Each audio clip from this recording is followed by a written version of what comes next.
Адаптивный ANC, активный шумодав, несколько режимов ANC, аудио в высоком разрешении с поддержкой кодека LDAC, системы из 6 микрофонов, Bluetooth чип версии 5.3, поддержка фирменного приложения, мультипоинт до 2 устройств, сенсорное управление, режим низкой задержки до 80 миллисекунд, время автономной работы до 28 часов вместе с боксом и до 5 часов на одном заряде наушников. Обо всем этом, разумеется, можно прочесть в рекламе к наушникам под названием QCY ALI Buds Pro Plus. Но как на самом деле дела обстоят у данной модели, я, как всегда, вам сейчас расскажу. Распаковываем. Поставляется данная модель в небольшой белой коробке из плотного картона. Притом выглядит упаковка более премиальная, чем упаковка у более дешевых наушников от этого бренда, хотя эти тоже дорогими не назвать. На коробке есть название, изображение и краткие характеристики у модели. В комплекте у нас бокс, наушники, краткое руководство и кабель USB-C для зарядки. Габариты бокса с наушниками вы видите на экране. Вес одного наушника 4,3 грамма, а вес бокса 28,7 граммов. Звуковод хорошо оформлен и имеет овальную форму. 7 обзоров в неделю выгружаю и ежемесячно разыгрываю по смартфону Poco X6 Pro. Для участия в розыгрыше необходимо подписаться на канал с колоколом, оставить любой осмысленный комментарий больше 5 слов, притом в комментарии указать свое имя в телеге, либо в описании своего канала. Подписаться на телеграм-канал скидок, и вы автоматически в розыгрыше. К слову, сейчас идет распродажа на Али, и всякие там Poco X6 дешевле 18, Poco X6 Pro по 20, и еще много веселых разных смартфонов. Poco M6, допустим, за 9. Вообще покафоны хорошо по сейлу прошлись. Или Realme 12 Pro Plus по 12 продают, хотя уже скоро Realme 13 выйдет. В общем, подписывайтесь на канал с колоколом, перейдем к наушникам. В продаже имеется черная, белая и синяя расцветка данной модели. Выполнен бокс из глянцевого довольно прочного пластика, но тактильно он не особо приятный, плюс бокс скользкий. Собран бокс хорошо, хлопок крышки звонкий, но не сказал бы, что раздражающий. Бокс не крупный, но пузатый, в кармане особо не мешается. Далее на корпусе расположили надпись QCY, LED-индикатор, разъем Type-C и кнопку для сопряжения. Открыть одной рукой бокс можно, крышка в открытом состоянии фиксируется, за что плюс. Шарнир пластиковый, люфт у крышки есть, но только в открытом состоянии бокса. Внутри есть два места под наушники с двумя контактами для зарядки в каждом. Наушники в боксе не гуляют, вытряхнуть наушники с закрытой крышкой бокса довольно сложно. А с открытой крышкой бокса, чтобы вытряхнуть их, нужно будет приложить усилия. Извлекать наушники из бокса удобно, как и устанавливать их обратно. Подобную форму бокса в первый раз мы встретили у наушников от Xiaomi, после чего другие производители стали выпускать модели в таком же дизайне. И как по мне, это верное решение. Переходим к наушникам. Наушники выполнены преимущественно из матового пластика с глянцевой вставкой на внешних частях ножек. Дизайн вкладышей неплохой, посадка комфортная, при длительной носке уши не устают и наушники в ушах сидят плотно. Разумеется, для пробежек или тренировок я бы советовал докупать силиконовые фиксаторы. Хорошо, что на Али их достаточно. Далее на корпусе расположили LED-индикаторы, которые во время использования не мигают, по 2 контакта для зарядки, 6 микрофонов в общей сумме, маркировку Left и Right и сенсорные области для управления. Из команд на борту Play, пауза, переключение треков, ответ, сброс вызова, регулировка громкости, вызов голосового ассистента, включение-выключение игрового режима и включение-выключение активного шумоподавления. Настроить тап и возможность есть, к сожалению, использовать все команды одновременно нельзя, приходится чем-то жертвовать. Команды сопровождаются системными звуками, но хорошо, что можно настроить громкость системных звуков отдельно. Управление удобное, на тап и наушники откликаются неплохо, но не всегда корректно. Удобно, что есть режим сна, который отключает сенсорные области. Далее, QCY ALI Buds Pro Plus по кодекам имеет AAC, SBC и даже кодек LDAC. Плюс используют высококачественную накопительную полость, что бы это ни значило. Но так рекламирует производитель эту модель, а вот размер драйвера он не указал. Разбирать я их не буду, но скорее всего стандартные 14 мм.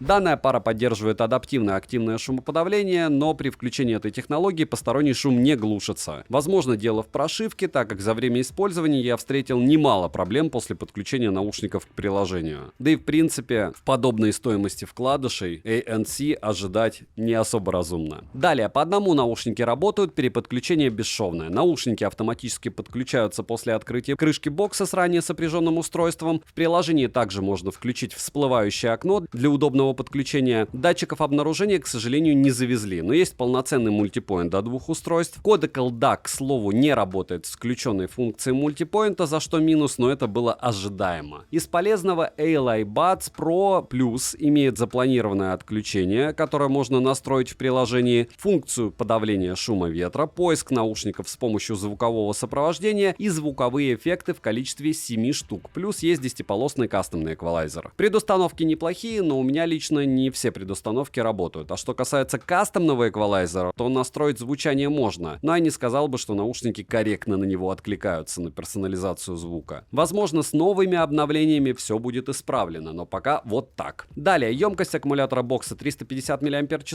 а емкость аккумулятора одного наушника 27 мАч, чего, как по мне, мало, учитывая наличие кода CallDAC. Полный цикл зарядки бокса занял 1 час 30 минут, а наушников от бокса в среднем 1 час 5 минут. Отыграли наушники на 65% громкости по коду CallDAC 4 часа, что довольно мало. С боксом данная пара прослужит не больше 20 часов в подобном сценарии использования. Далее, водонепроницаемость по стандарту IPX5 есть только у наушников. Я искупал их в проточной воде, по итогу наушники остались рабочие, но неизвестно, что может случиться с вашим экземпляром после случайного утопления. Летим дальше. QCY Ally Buds Pro Plus подключаются к приложению QCY. Приложение в паре с наушниками работает некорректно. На стартовой странице есть заряд наушников по отдельности, ко всему в процентах. Заряд бокса, к сожалению, не отображается. Далее есть вкладка «Звук» и вкладка «Настройки». Обновить прошивку, как я уже говорил, можно, и мне обновления уже прилетали, но обновились наушники только на 4-й раз. Летим дальше. Bluetooth версии 5.3. Через одну стену наушники от смартфона не отваливаются, как и через две стены, но на улице изредка проявляются фризы. Задержка на YouTube незаметна, а в играх с включенным игровым режимом, который по заявлению производителя снижает задержку до 80 миллисекунд, задержка также практически незаметна. Но результат 80 миллисекунд вы, разумеется, не увидите. По итогу играть довольно комфортно, примеры вы сейчас увидите на экране.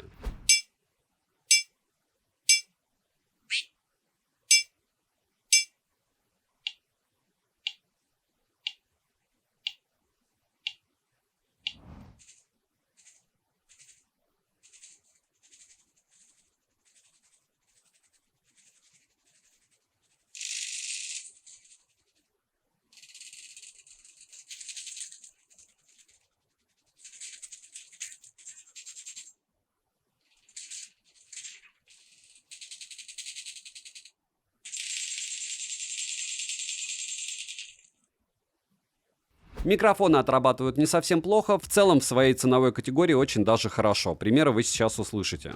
Пример работы микрофонов беспроводных наушников QCY Elite Buds Pro Plus.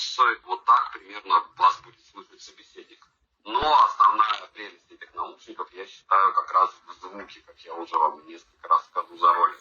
Потому что в этой ценовой категории у вкладыша обычно звук плоский и бесполезный. Здесь он прямо хорош. Как он будет со временем, неизвестно, но на данный момент, если у вас есть возможность их послушать, либо хотите поэкспериментировать, в эти деньги можно экспериментировать однозначно, но во всяком случае прикиньте, как все это будет работать. Звучание. Вот что действительно меня удивило, так это звучание. Я не ожидал, что данная пара будет выдавать такое звучание по коду CallDAC. Звучание довольно объемное, низкие частоты более качественные и мощные, чем у других вкладышей в этой ценовой категории. Середина имеет неплохую проработку, высокие звучат приятно и выразительно. Разумеется, в идеале им бы лучше проработку и лучше сбалансированность, но учитывая стоимость, все довольно хорошо. Запас громкости хороший, лично мне было достаточно около 65% громкости для комфортного прослушивания музыки. Звучание подойдет для большинства пользователей, которые предпочитают вкладыши с объемным звуком, а не с более нейтральным. Из минусов: сырое ПО, плохо работает приложение в паре с наушниками, некоторые предустановки звука бесполезны, кодек CallDAC не работает вместе с мультипоинтом, скользкий бокс, не работает активное шумоподавление, маленькая автономность и, как по мне, минусов более чем достаточно. Неполноценное управление, функция подавления шума ветра практически не глушит ветер, и цену можете посмотреть по ссылке в описании к видео. Не забудьте подписаться на телеграм-канал скидок, там много всего полезного, идет сейл на Али прямо сейчас, если вы смотрите в первый день обзор. На телеграм-канал взаимопомощи, нас там уже 18 тысяч человек, и мой личный телеграм-канал, где мы общаемся в режиме онлайн по поводу всех этих железок. Резюмирую, QCY Ally Buds Pro Plus интересная модель из-за функций и стоимости. Разумеется, если с обновлениями все заработает. С другой стороны, если QCY выпустила бы модель без всех этих вспомогательных функций, которые то работают, то нет, а просто вкладыши с кодеком CallDAC и качественным звучанием, за эту же стоимость претензий было бы куда меньше. Но несмотря на это, от меня девайсу однозначное да. Подписывайтесь на канал с колоколом. Огромное спасибо за просмотр. Добра и удачи вам, дорогие друзья.